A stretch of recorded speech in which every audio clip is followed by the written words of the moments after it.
Alhamdulillahirabbil alamin wassalatu wassalamu ala nabiyyina Muhammadin wa ala alihi wa ashabihi ajma'in. Insyaallah taala kita akan mulai perdana pembahasan mengenai kitab Al-Qawaidul Arba' yang ditulis oleh Syekh Muhammad bin Abdul Wahhab At-Tamimi An-Najdi alaihi rahmatullah. Berkata Syekh rahimahullahu taala, bismillahirrahmanirrahim, dengan menyebut nama Allah Azza wa Jalla yang Maha Pengasih lagi Maha Penyayang.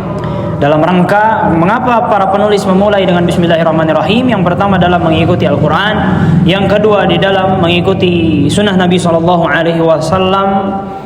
tatkala mengirim surat ke bagian pembesar beliau Nabi SAW memulainya dengan bismillahirrahmanirrahim. Yang ketiga untuk mengikuti para muallif, para penulis, para ulama, semuanya itu di dalam memulai tulisannya, ceramahnya itu dengan bismillahirrahmanirrahim, karena untuk menggapai keberkahan dan meminta pertolongan agar dihindari dari kesalahan, kekeliruan dan ketergelinciran. Maka itu faedah dari bismillahirrahmanirrahim. As'alullah al-karim, aku meminta kepada Allah Azza wa Jalla yang Maha Dermawan. Dari al-karim kita mengambil faedah bahwasanya di antara sifat-sifat Allah Azza wa Jalla adalah dermawan.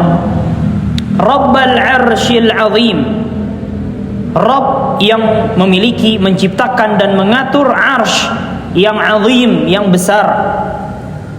Maka di antara kita mengambil faidah dari perkataan Syekh ini, di antara sifat-sifat Allah Azza wa Jalla, Allah itu beristiwa di atas arsy. Allah tidak di mana-mana.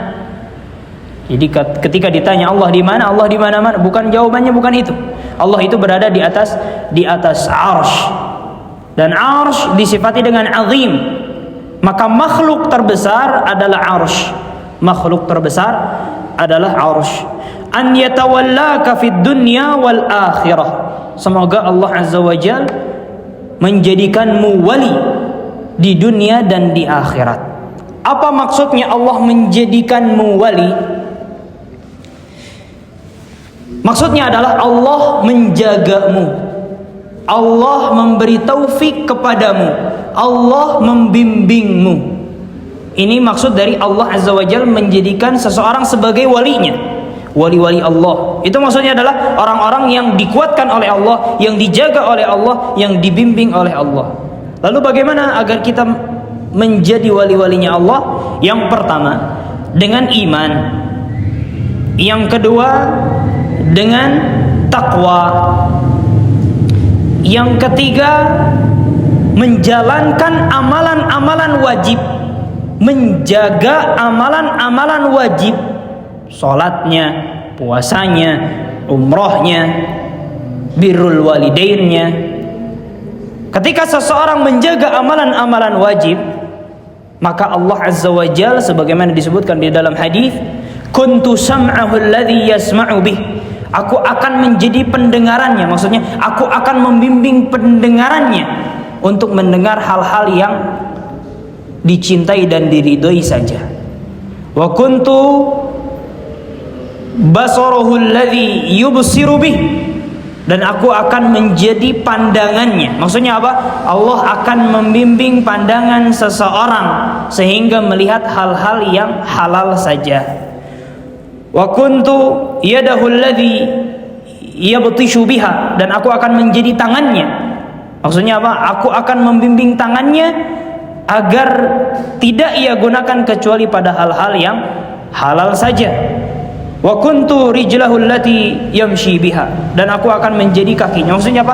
Allah akan membimbing kakinya untuk melangkahkan kepada hal-hal yang diridhoi saja. Maka bagaimana seseorang menjadi wali Allah? Yang pertama iman, yang kedua takwa, yang ketiga menjaga amalan-amalan wajib. Apa faedahnya jadi wali Allah? Akan diberikan taufik, matanya melihat yang halal saja, pendengarannya mendengar yang halal saja, tangannya melakukan yang halal saja, kakinya melakukan yang halal saja. Semoga Allah Azza wa Jalla menjadikanmu wali di dunia dan di akhirat. Wa an yaj'alaka mubarakan, dan semoga Allah Azza wa Jalla menjadikanmu berberkah. Ainama kunta, dimanapun engkau berada. Dan ini tujuan yang harus dipegang oleh seorang muslim, menjadi berberkah dimanapun dia berada. Maksud berberkah apa? Memberikan manfaat dengan apapun itu, dengan harta, dengan ilmu, dengan amal, dengan pikiran dan seterusnya, memberikan kebaikan terhadap Islam, dakwah dan juga kaum muslimin secara umum. Wa an yaj'alaka mimman idza u'tiya syakar, dan semoga Allah Azza wa Jalla menjadikanmu termasuk dari orang yang apabila diberi bersyukur, wa idza betuliya sabar, dan apabila diuji bersabar, wa idza adnaba astaghfar, dan apabila berdosa beristighfar. Syukur, sabar dan istighfar, kata Syekh, unwanus sa'adah, lambang tanda bahwasanya seseorang itu bahagia. Syukur, sabar, istighfar itu adalah lambang seseorang itu bahagia. Maka itu adalah kunci bahagia. Apapun keadaannya, apapun kondisinya, syukur, sabar, istighfar. Maka dari ucapan Syekh ini kita mengetahui bahwasanya seseorang itu diuji dengan berbagai macam ujian dan cobaan. Maka nggak bisa lolos dari ujian dan cobaan. Apa yang harus dia lakukan? Hanya sabar, tidak ngeluh, dan mengharap pahala dari Allah Azza wa Jalla. Sejatuh apapun, sesusah apapun, nggak bisa dihindari. Dunia ini negeri ujian dan cobaan. Solusinya hanya sabar, jangan banyak ngeluh, dan harapkan pahala dari ujian dan cobaan itu. Kemudian Syekh berkata, wa idza adnaba astaghfar, apabila seseorang berbuat dosa, beristighfar. Maka tidak ada di dunia ini satupun orang yang tidak memiliki dosa. Dosa-dosa kita banyak. Dosa-dosa yang membinasakan, dosa-dosa besar, dosa-dosa kecil, dosa-dosa yang disepelekan. Maka apabila seseorang merasa tidak tenang, merasa gelisah, merasa banyak dosa, merasa berat di dalam melakukan suatu amal soleh, segera istighfar. Segera istighfar. Ada kaidah bagus. Wala kabirata ma'al istighfar. Dosa-dosa besar itu enggak ada nilainya apabila seseorang beristighfar. La kabirata ma'al istighfar. Dosa-dosa besar itu tidak ada nilainya apabila seseorang benar-benar merealisasikan istighfar. Maksudnya bukan istighfar sambalnya, dosa istighfar, dosa istighfar, balik deh ya tama. Siga istighfar sambal nagih deh. Maka itu istighfar yang main-main. Maksud istighfar di sini istighfar yang beneran, taubat. Maka kaidahnya la kabirata ma'al istighfar. Dosa yang besar itu tidak ada nilainya apabila seseorang benar-benar bertaubat dengan istighfar. Kemudian kaidah yang selanjutnya, wala saghirata ma'al israr. Dosa kecil bisa jadi besar ketika terus-terusan dilakukan. Ini kaidah ajib. Dosa kecil bisa jadi besar ketika seseorang terus-terusan melakukannya. Ke mall, dangdut, wah asik siapanya penyanyinya kalau diingat. Lain diingat-ingat, ini mah al-israr. Dosa kecil bisa jadi besar ketika diasikan, diikuti, diterusin dan seterusnya. Lihat yang haram-haram bisa istighfar ini. Nah, dosa yang seperti itu apabila diremehkan bisa menjadi besar, bisa menjadi besar. Orang yang awalnya tidak nimbrung-nimbrung untuk mencela pemerintah, tapi dia remehkan, cobalah asik gening ngikutin aib-aib pemerintah teh, komen dan seterusnya. Ini bisa menjadi dosa besar karena kaidahnya la saghirata ma'al israr. Dosa kecil bisa menjadi besar ketika diremehkan, diikuti, disantai dan seterusnya. Maka orang yang melakukan dosa kecil, dia tidak beristighfar, tidak bertaubat, tapi terus-terusan diikuti, asik ternyata dan seterusnya, bisa menjadi besar. Maka ini kaidah besar, la kabirata ma'al istighfar wala saghirata ma'al israr. Dosa besar tidak ada artinya apabila seseorang benar-benar bertaubat istighfar yang benar. Dan dosa kecil bisa menjadi besar apabila seseorang mengikutinya, santai di situ, menganggap benar, ada nyari-nyari pembenaran dan seterusnya.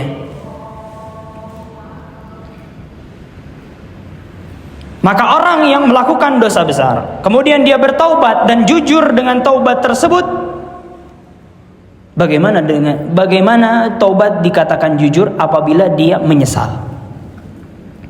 Yang pertama, berhenti. Langsung berhenti. Bukan dilanjutin dulu terus nanti taubat, lanjutin dulu semenit. Enggak apa-apa.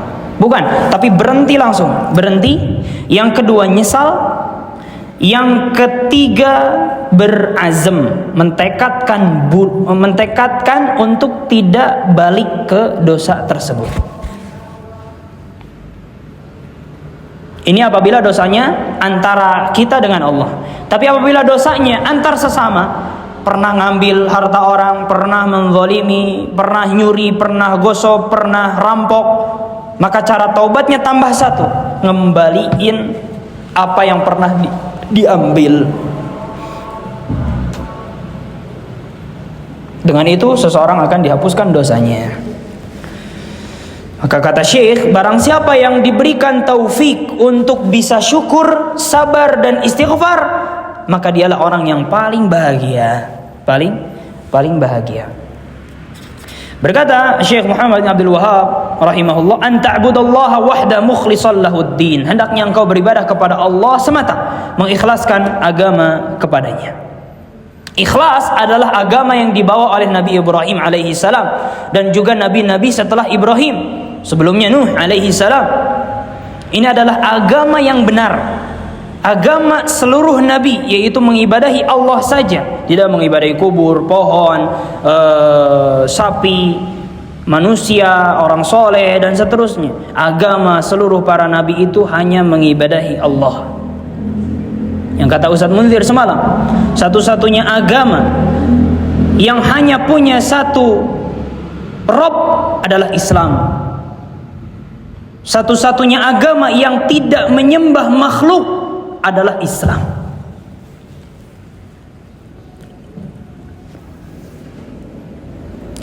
Maka banyak kita temui seorang muslim yang menyandarkan bahwasanya dirinya adalah Islam, mengaku bahwasanya dia hanya menyembah Allah Azza wa Jalla, tapi dia terjatuh kepada kesyirikan. Baik dia sadari ataupun tidak, syiriknya kecil ataupun besar. Apa sebabnya? Karena dia tidak berilmu. Pentingnya majlis tauhid, pentingnya majlis akidah, pentingnya belajar ilmu tauhid secara berulang-ulang agar kita tidak terjatuh kepada kesyirikan tanpa kita sadari. Maka kita ketahui sebab banyaknya orang terjatuh ke dalam kesyirikan di kampung-kampung, di pedalaman, karena mereka jauh dari durus tauhid, durus akidah, bacaan-bacaan tauhid, bacaan-bacaan akidah yang benar. Karena jarangnya disinggung masalah tauhid dan akidah, sehingga ini menyebabkan seseorang terjatuh ke dalam kesyirikan. Kata Nabi SAW, "Yuridillahu bihi khairan yufaqihu fid din." Barang siapa yang Allah Azza wa Jalla inginkan baginya kebaikan, maka Allah Azza wa Jalla akan mudahkan baginya memahami agama, memahami tauhid, memahami akidah. Yang paling awal baru memahami ibadah-ibadah dan muamalat-muamalat yang lain. Dan sedikit sekali orang yang diberi hidayah untuk bisa mengenal syirik dan tauhid, membedakan mana syirik dan mana tauhid, membedakan mana bid'ah dan sunnah. Maka bersyukurlah kepada Allah Azza wa Jalla tatkala Allah Tabaraka wa Ta'ala memberikan taufik kepada kita, pemahaman yang lurus, membedakan antara syirik dan tauhid, membedakan bid'ah dan sunnah. Ini nikmat yang besar yang Allah Azza wa Jalla tidak memberikannya kepada semua orang. Allah memberikan kepada orang-orang yang dicintainya saja. Maka bersyukurlah orang-orang yang diberikan taufik untuk berjalan di atas manhaj salafus salih, di atas jalannya firqah an-najiyah, kelompok yang selamat.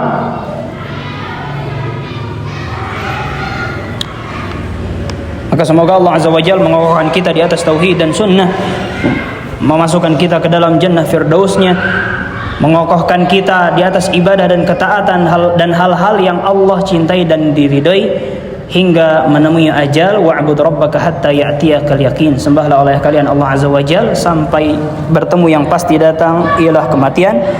Ilahuna wa sallallahu ala nabiyina Muhammadin wa ala alihi wa ashabihi ajma'in. Subhana rabbika rabbil izzati amma yasifun wa salamun alal mursalin walhamdulillahi rabbil alamin.